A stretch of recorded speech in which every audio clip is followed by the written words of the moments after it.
Bet horse racing on DRF Bets. We'll match your first deposit of $200. Get free expert picks and past performances, plus weekly cash back. All from Daily Racing Form, the most trusted name in horse racing. Dan Illman, Mike Beer, kicking off a pick 4 at Keeneland on Breeders' Cup Saturday with the Breeders' Cup Mile. It's race number 8. $2 million is the purse. And we're going to take a look at this big competitive field.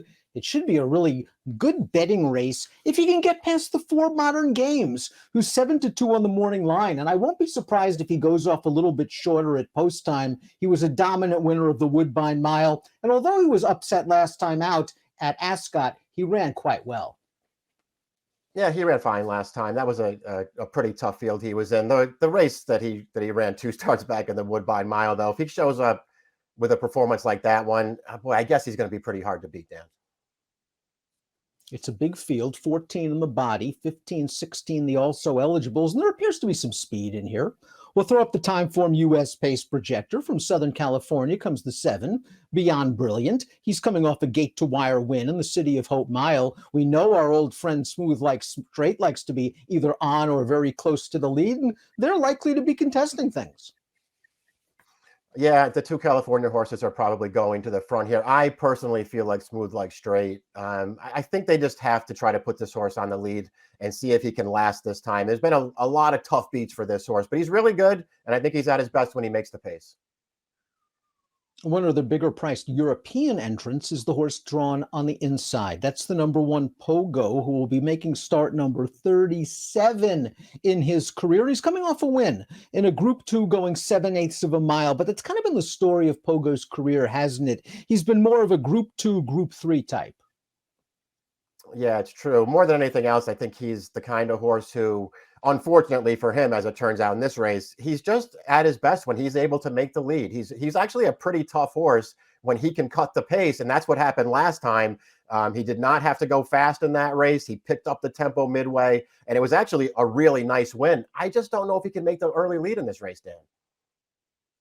Shrill Spite, the number 2, is a horse that was in raging form over the spring. He won 3 consecutive races, including the Grade 1 Maker's Mark Mile over this course at this distance. He hasn't won since, and he was beaten 7 lengths by Modern Games last time out in the Woodbine Mile. Yeah, didn't run his best race last time for sure. Not that it was going to matter the way that Modern Games ran. He has races that would give him a real chance in here. If the pace does develop in front of him, he will come with a run. The big win on his card so far did come course and distance earlier this year. There are things to like about him, Dan. He's a huge price on the line. Here's a very underrated horse invading from overseas, and that's the number 3 Dream Loper, who is a true Group 1 horse. She won the Prix d'Ispahan, going 1 mile and 1/8 earlier this year, and she's coming off of a very nice win in the Prix du Moulin, which is one of the strongest mile races in all of Europe, and she won that race very easily. Order of Australia, who won the Breeders' Cup Mile a couple of years ago, was second, but no match for Dream Loper. No, I think it's fair to say that that was the best performance of this 5-year-old's career last time when they dropped her back to this distance. She did sit a perfect trip in that race. There was a little bit of a spill in the stretch that might have affected some of the others. Wasn't going to matter. She was really strong in that race. More than anything else, Dan, it feels like she's sort of starting to finally put everything together. Now has 2 wins at the top level. I think the mile's the best distance for her. And the horse they're all going to have to beat is likely the number 4 Modern Games. What a resume. Winner of the Breeders' Cup Juvenile Turf last year, winner of the French 2000 Guineas, 3rd in the French Derby, 2nd to Superstar Baid in the Sussex Stakes, 112 buyer when decapitating the field in the Woodbine Mile, and then this good effort last time out, returning to Europe. He loves the travel. He was 2nd in this race. I thought the trip was there for him, Mike, and he has every chance turning into the stretch. He's going to run an okay 2nd, maybe not his best performance, but to me, he is a North American style horse. He likes the turns. And I think he likes the pace.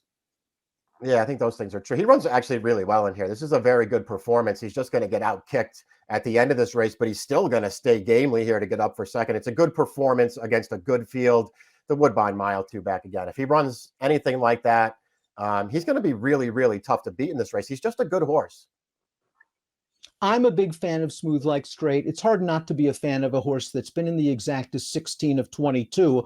From a gambling standpoint, however, you see a horse that's earned 9 consecutive triple-digit Buyer's speed figures. How consistent is that? But in those 9 races, he's only won once. He seems to find one or two better, as he did last time out in the Arlington Million, where he went to the lead. No excuses. Santine was better. Yeah, he was. That's true. That was a mile and an eighth. I do feel like this is probably a little bit of a better distance for this horse. I don't really know what to say, Dad. I think you kind of know what you're going to get from this horse. He's going to be prominent early in this race. He will be fighting on through the stretch. It's very often not enough when it comes down to the finish of his races, but he's going to be there, and that just makes him really hard to totally discount. He attempted a gate-to-wire gambit in this race last year, and he just missed, finishing a good second behind the extremely talented Space Blues. Ivar is next, and Ivar is an underrated horse that's done very good things at Keeneland in his career. He won the Shadwell Turf Mile, a Grade 1 in 2020, was only beaten 2 lengths in that year's Breeders' Cup Mile, and then finished third, 1 placing behind Smooth Like Straight in last year's Breeders' Cup Mile. He was second to Annapolis last time out. Annapolis had a very good trip in that race, but I thought so did Ivar, who got to the outside and was up for second in between horses. I agree. I thought he got a good trip, and I thought he ran well to barely get second in that race behind Annapolis. It was another good performance. He ran well 2 starts back in the Woodbine Mile, but just no match for Modern Games. But he's another horse in this race, Dan, who's probably going to be a fair price, has the races to contend, might have a little bit of pace in front of him to take a run at. I mean, there are ways to make a case for this horse at a price. Beyond Brilliant will be ridden by Victor Espinoza for trainer John Sheriffs, and he's coming off a front-running victory in the City of Hope Mile on October the 1st. His first race off of a short layoff. Let's watch Beyond Brilliant, who just took the bull by the horns, went right to the lead, and is able to hold off the closers as the odds-on favorite. This is a horse that does his best running on the lead. Now, you believe that Smooth Like Straight's going to make the lead. Beyond Brilliant, all of his wins have come when he makes the front. Could we get a barbecue? Yeah, I mean, if they're both intent on having it, you certainly could get some kind of a competitive pace scenario here. We'll see if one of these horses is happy to concede, Dan. I don't know which one it would be. Beyond Brilliant to me is the horse who is obviously much harder to make a case for, although he did run pretty well last time. Regal Glory is one of the better middle distance turf females in all of North America. She showed that with wins in the Jenny Wiley at Keeneland and the Just a Game. She ran fine when facing the boys in the 4-star Dave 2 starts back, although she couldn't finish with the likes of Casa Creed. Here's her most recent effort, the First Lady, where she chased her stablemate in Italian, who got loose on the lead. It was another good effort for Regal Glory, her 4th consecutive triple-digit Buyer speed figure. She's earned 100 Buyers or plus in 6 of her last 7, and she has some tactical speed.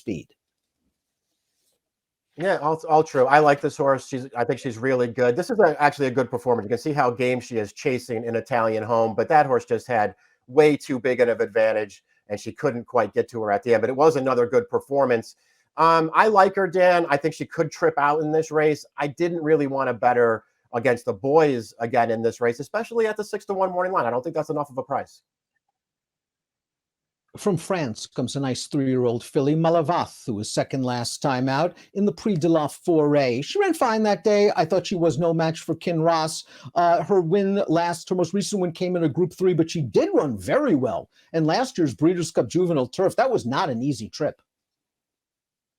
Yeah, I agree. She did run well in that race. I don't know that she's progressed as much as maybe you would want to see so far as a 3-year-old. She ran fine last time, but man, she was no match for Kinross, who's also back in this field.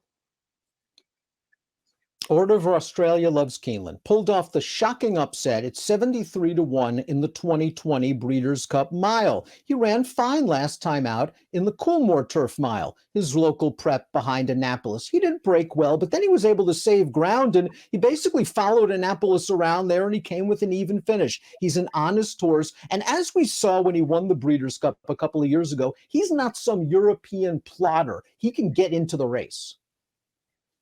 Yeah, that's true. That is one of the benefits of backing a horse like this. You think he can fall into the right kind of a trip in this race. His connections have sort of kept him in top company right along over the last 2 or 3 years. Then they run him in all the big races. He's usually not quite good enough, but he's never embarrassed. Annapolis might be the new face of this division in North America. He's a 3-year-old. He's only run 7 times. He has 5 wins. One of the losses, a major excuse. It was the Grade 2 Penn Mile over bottomless, boggy ground. He got a perfect trip and ride from Arad Ortiz to win this race. The Coolmore Turf Mile. Ivor second. Order of Australia third. Annapolis, the pocket rocket. Yeah, he got a perfect trip in this race, but he's game to come through there in a little bit tight. And then once he sees daylight, he runs right by this leader to take over. This is another good performance for this horse who still has forward to go, Dan. I suppose it's fair to ask yourself the question, do you want to take him now against a tougher field after 2 absolute perfect trips in a row? But this horse is I think anyway, a fair price on the morning line, and he could take another step forward here. King Cause was offered for $80,000 3 starts back at Del Mar. There were no takers. Michael Maker turned him into a graded stakes winner last time out. Let's watch the Knickerbocker going 1 1/8 at Aqueduct, where King Cause went to the front. Everybody else fell asleep. King Cause went 3/4 in 14 and 4, and King Cause takes him all the way. Yeah, I mean, he got the right ride in this race. He caught the right kind of a field as well. And he wins the race pretty easily, though. He did make an easy lead in here, just kind of forgets to stop in this race. I've always sort of looked at him as a little bit of an underrated horse, Dan, but I've never thought of him as a Breeders' Cup horse either.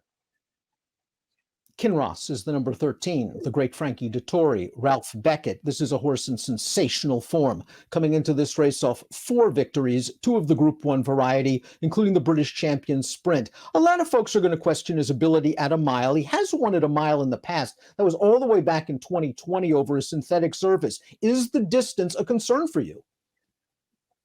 No, I don't think the 2-turn mile is going to be too far for this horse. I wouldn't worry about that. He didn't get a great post, however.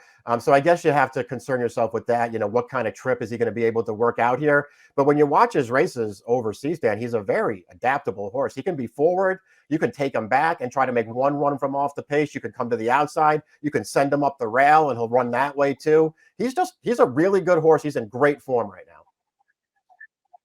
And now the most fascinating horse in the race, the number 14, Domestic Spending, making a return off a layoff of 1.5 years. He was one of the better North American turf horses in 2020 and 2021, Grade 1 winner of the Hollywood Derby, multiple Grade 1 winner last year, and did so with some impressive shows of speed, just bursts of speed and turn of foot. Now, beaten in his most recent start, the Mr. D, he was wired that day at odds on.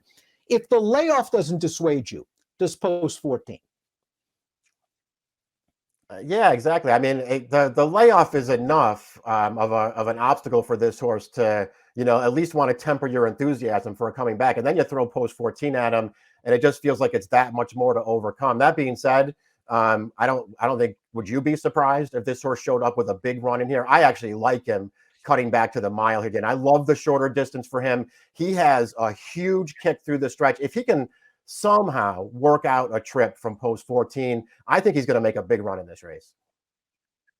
He's one of the more naturally talented horses in this race. And if you've been following the North American Turf Division this year, whether it be middle distances or longer distances, maybe it's lacking that marquee name. Maybe it's a right spot for Domestic Spending to come off of the layoff. 2 horses on the also eligible list, Front Run the Fed, Gear Jockey. Both might be better suited to shorter distances.